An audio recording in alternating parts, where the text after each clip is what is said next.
mampu menyamakan kedudukan menjadi 1-1. Sebuah gol yang sangat-sangat cantik, luar biasa dari Sadil Ramdhani, putra Raha untuk tim nasional Indonesia ini, Bung Maruk. Iya, kita lihat juga bagaimana sebuah kontribusi besar yang dilakukan, kerja keras yang Dengan hasil ini, persaingan di grup F semakin ketat. Meski sebelum pertandingan, Sintayong yang merasa para pemain mengalami kondisi kebugaran melawan Filipina. Hal inilah yang disebut Sintayong menjadi sumber kelelahan timnya. Sejujurnya kami melalui perjalanan yang panjang dari Irak, tentu dengan perbedaan waktu, jadi kami harus beradaptasi dengan kondisi di Manila, ungkapnya. Namun kami tetap mengusahakan persiapan terbaik. Harus kami akui, kami melewati sejumlah hal yang kurang menguntungkan saat persiapan menuju pertandingan. Kami melewati sebuah situasi yang buruk. Sebagaimana yang disebutkan, kami melewati perjalanan panjang lalu perbedaan waktu. Tetapi secara profesional kami harus menerima kenyataan ini. Untuk itu, menu latihan recovery mendapat porsi yang cukup untuk mengembalikan kebugaran pemain. Upayanya mengembalikan kebugaran pemain Indonesia terbentur oleh minimnya waktu. Namun ia berharap hal ini tak terlalu menjadi kendala dalam laga untuk mencapai misi meraih hasil positif. Timnas Indonesia kini bangkit lagi setelah berada di bawah asuhan Sintayong. Kini skuad merah putih menjadi sorotan dunia.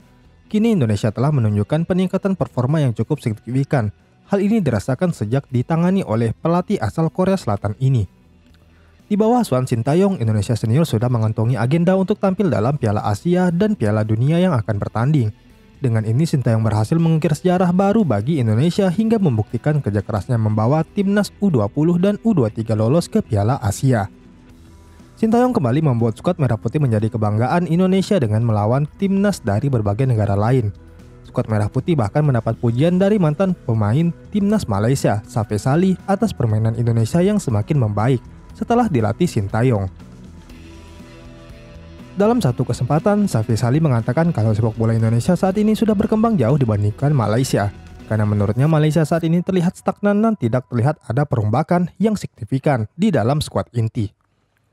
Kombinasi antara pemain lokal muda dan pemain naturalisasi yang berpengalaman pun menjadi salah satu faktor meningkatnya kualitas Indonesia menurutnya.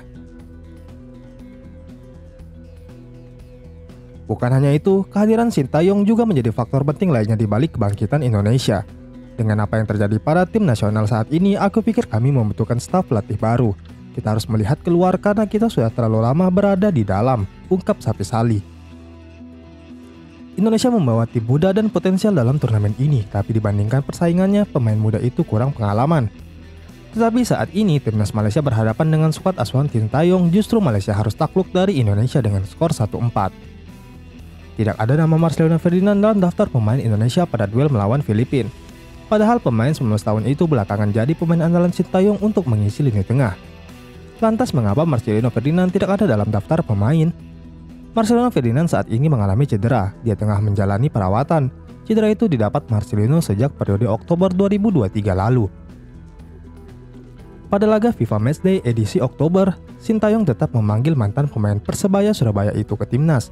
Namun Marcelino sama sekali tak bermain pada dua laga melawan Brunei. Saat kembali ke klub, kondisi cedera Marcelino memburuk.